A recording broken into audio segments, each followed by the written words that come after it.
Hello and welcome to For What It's Worth, today's podcast. I'm Jessica and this is Kayla.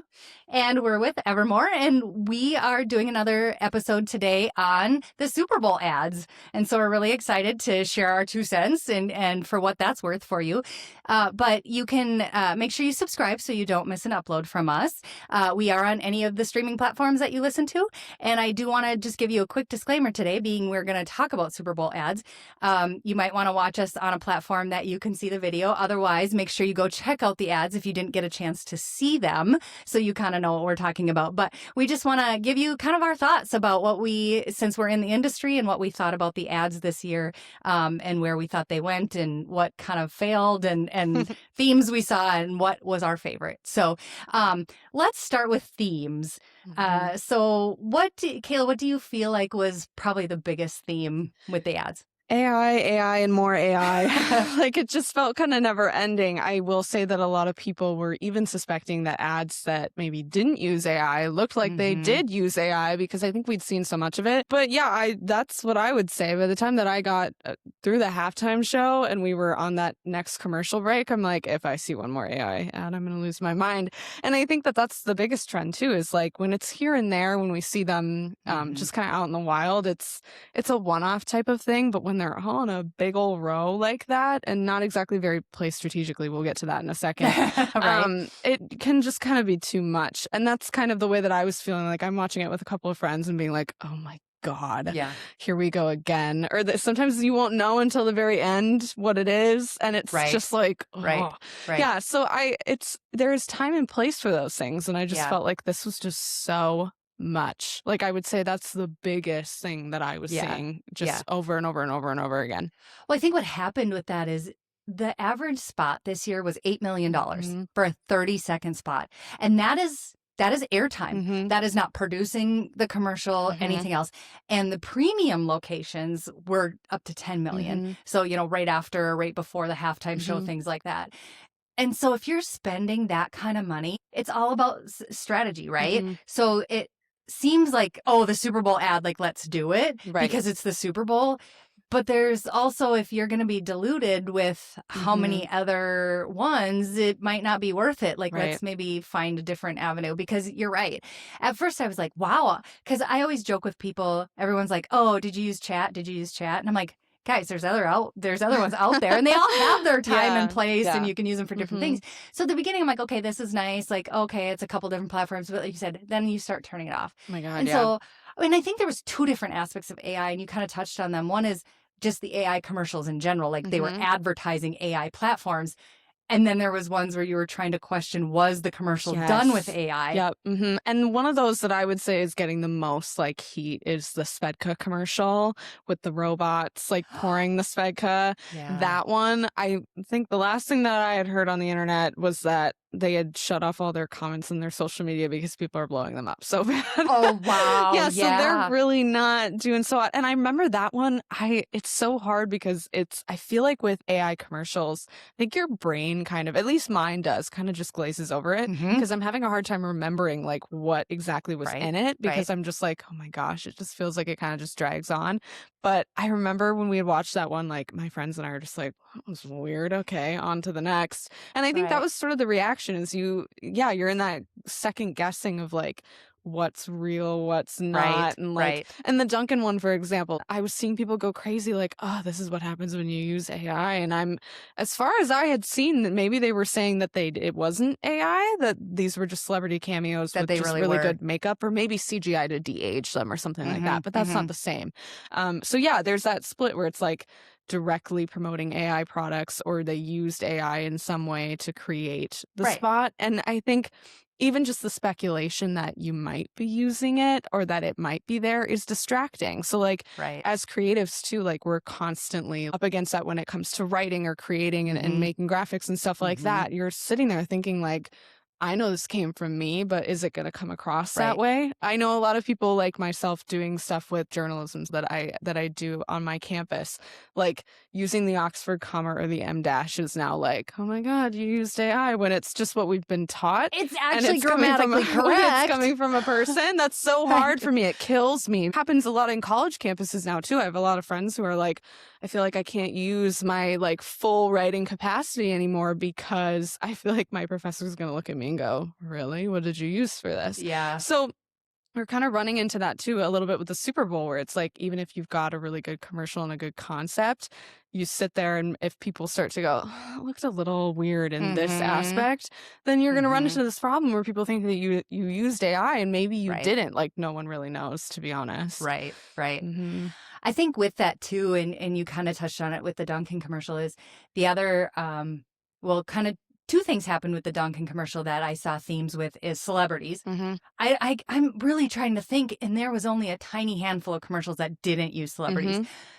But a lot of them were old school celebrities too. Mm-hmm. So there was a lot of nostalgia in there. Yep. So it was celebrities, nostalgia, or that storytelling. And, you know, that's probably the one that's been around the longest, right? Is that heartfelt, those stories. And those, when you look on different platforms, those did seem to rank the highest. Like people are still, you know, love that nostalgic thing. And I think we'd be remiss if we didn't mention the Budweiser commercial, right? The Clydesdales have been around since the beginning of time. And so you kind of are looking for it. You're waiting and you're waiting and waiting. And I want to say the Budweiser commercial this time was pretty late in the game. I think so. Like, I don't remember exactly. Yeah, because so I remember I much was of them. waiting for it because whether I like that specific version of it, for me, being in the marketing world, the Clydesdales are just so iconic. And so it just, you know, really touched. And I think it was really nice this year. And, you know, it did, a lot of times they do kind of border on patriotic themes. And this year, obviously, it really did with the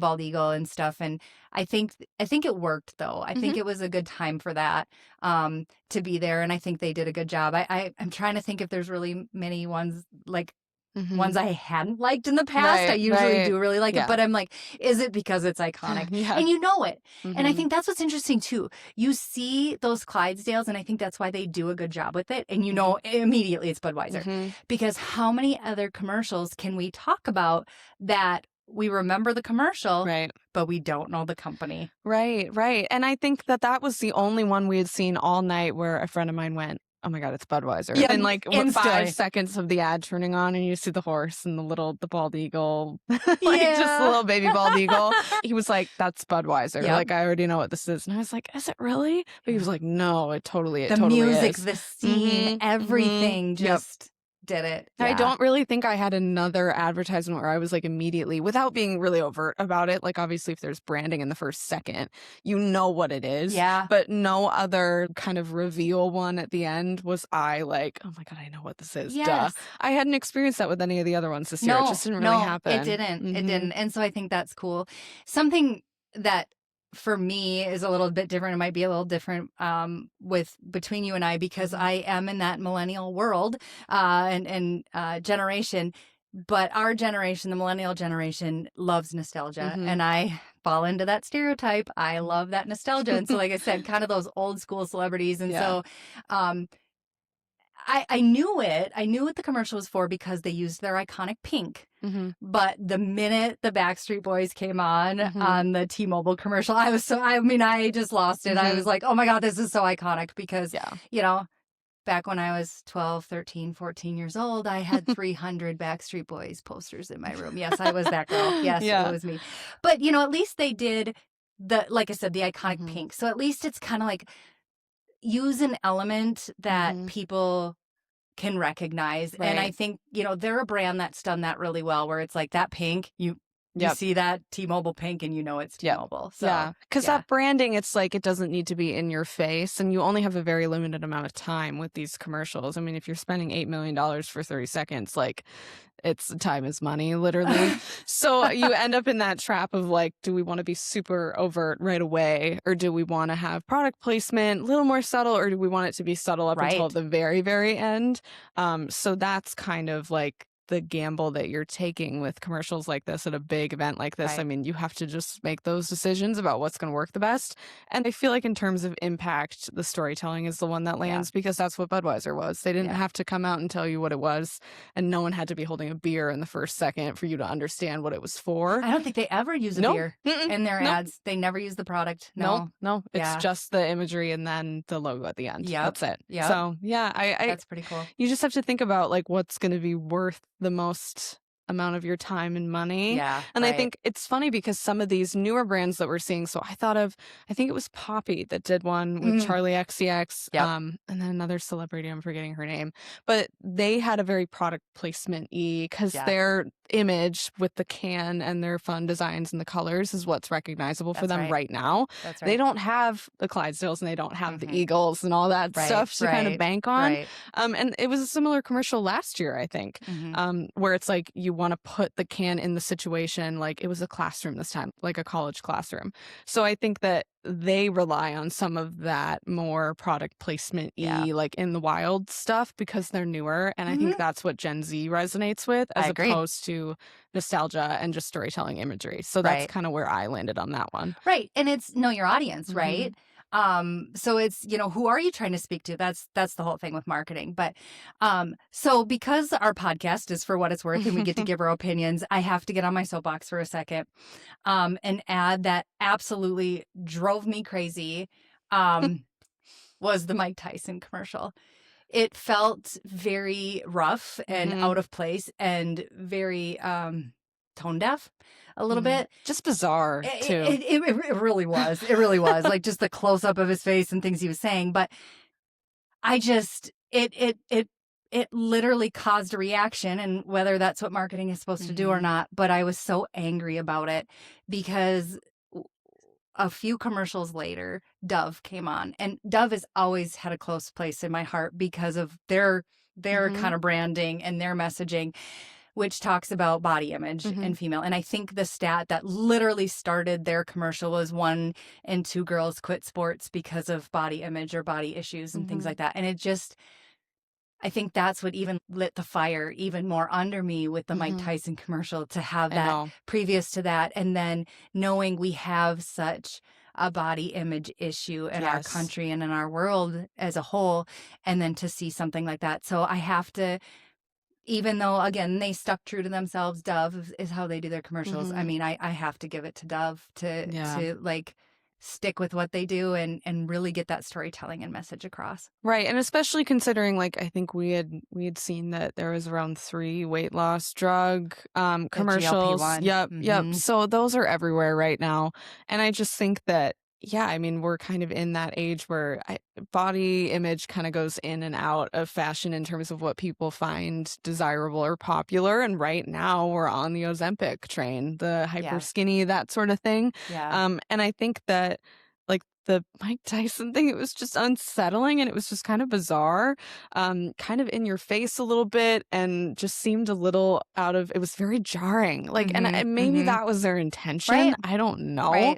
But I do think that it's just a little weird. And especially considering that one is, like, it was government funded, I believe. I think it was too. So it's just interesting that that's the angle they took with that. Kind of this, like, doom and gloom, like, personal testimony, and just and black and white and really strange. I just found it unsettling, and I think everyone I was with was like, what are we watching right now? For real. Understand. It was strange. Weird. So, okay, well, we have to talk about our favorites, right? So, I'll ask you your favorite first. Yeah, so I would say mine was the Xfinity Jurassic Park, kind of going with the nostalgia thing. I love that they got the original actors. I think that one landed really well. And I also think that in terms of the celebrity cameos, that one resonated the most. Because comparing it to the Duncan one, which used, I think, like, oh my God, like upwards of 10 sitcom celebrities in there, and they packed them into that spot. And I think a lot of people online were saying that came off kind of confusing and they didn't really know what it was trying to get at. Right. Whereas I would say the Jurassic Park one landed because it's like scenes from the movies with the cars stopping, losing power, and then they come back online and then they go, and then like the dinosaurs and all the stuff. And I don't know, I thought it was really interesting and I thought it was fun, and it's just nice to see those. Like, those are really like things that people recognize almost immediately, because sitcoms have audiences that kind of come and go. Like a lot of people watch Cheers, a lot of people watch Friends, that sort of thing. But it was funny that for the Duncan one, they based it around Good Will Hunting, but but that's not a sitcom. It's like a longer movie. So their message was a little confusing. Yeah, it was just a little strange. And I mean, like, it's, if they're going for the nostalgia thing, I get it.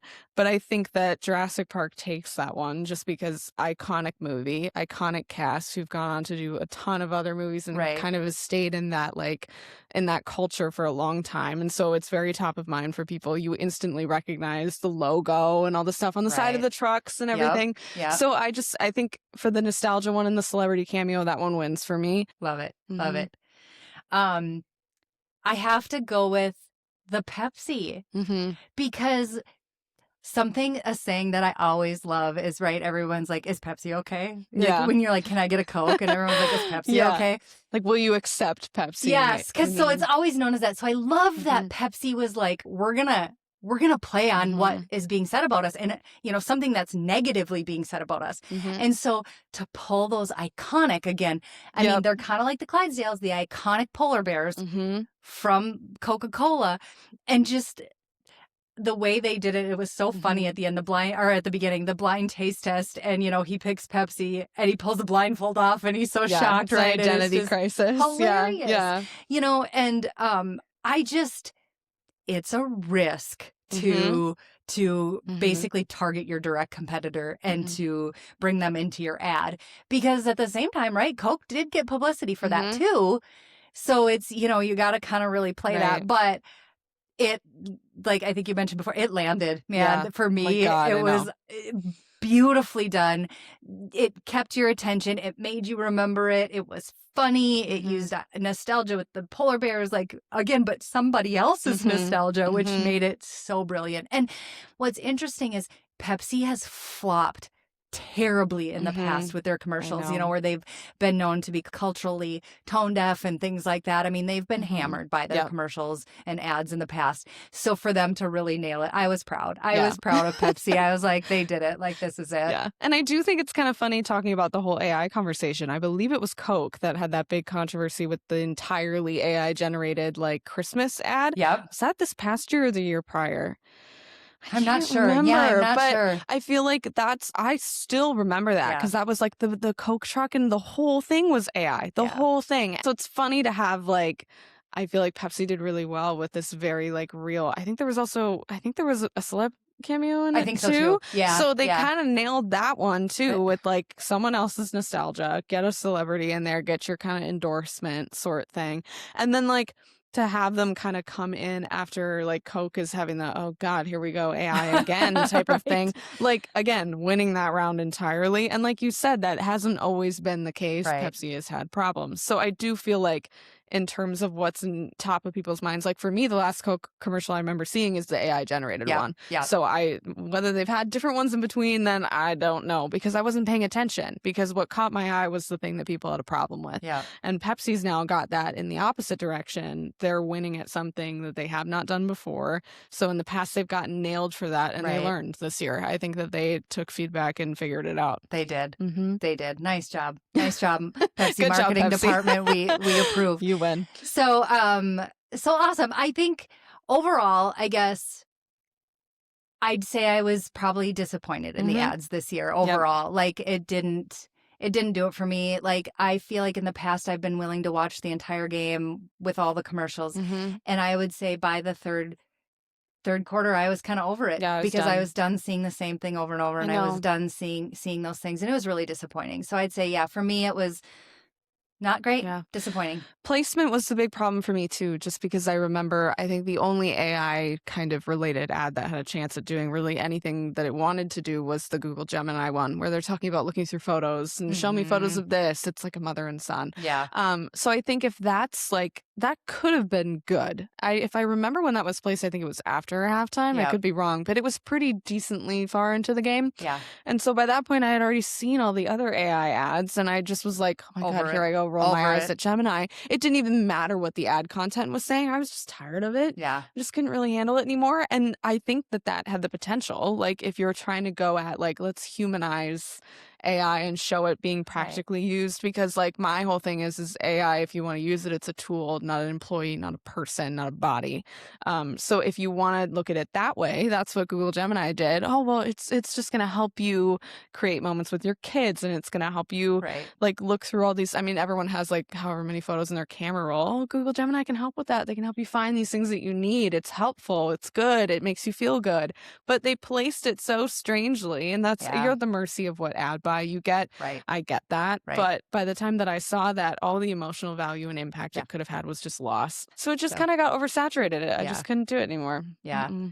So I would say overall, we kind of agree. What the biggest thing we saw was audience fatigue. You know, the audience got fatigued from the same ads over and over again. And so it just, man, for $8 million, oof, that's a tough one to swallow. And I do feel like too, if we're looking at the pop culture side of things, like normally big trailers or sneak peeks tend to air at the Super Bowl. Why don't I remember many? No, I think there might have been one for The Mandalorian on that movie that's coming out with Disney and Star Wars, but that's it? Question mark? So, yeah. And even that's telling. Like, if we're sitting here struggling to remember what you showed, maybe there's a problem. So fresh. I know. And I think some years have benefited from having the big blockbusters coming out at the end of the year. So I remember when the Avengers movies were really coming out, and they were like, oh my God, tune into the Super Bowl and watch this big new trailer. It's just for you guys. We're going to put it, you won't know when it's coming, but you'll know when it does. And I just don't think we really had that. That's interesting too. You didn't have people that were watching it.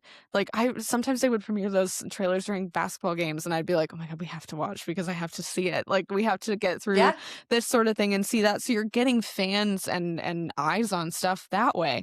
Didn't happen. Yeah. And so disappointing. I think the Bad Bunny halftime show was a big reason why people were like, well, we're going to watch it and we're going to watch it for that. So that's huge. So I think that was the draw for a lot of people this year, just because of all the culture stuff surrounding that too. But in terms of additional things on top of that you're like, I'm going to watch the Super Bowl for XYZ. Yeah. You got Bad Bunny, and then what else? So you didn't really have that either. Sometimes they benefit from that, and it just didn't really happen this year. And whether that's from lack of content or lack of desire to advertise in that space, I don't know.